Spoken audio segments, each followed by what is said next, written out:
Here you have a situation, you're confused about what to do, I don't know how to handle this, and Allah is saying, how about you restore your faith?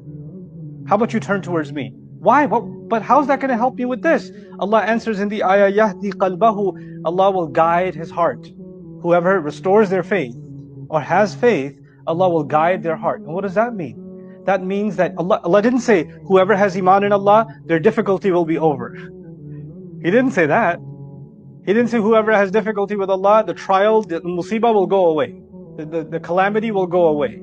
Or whatever hit you will go away. No, Allah said, good or bad, whatever's hit you, if you can remember Allah and you can restore your faith in Allah, then Allah will guide your heart, which also means Allah will guide your heart on how to handle this.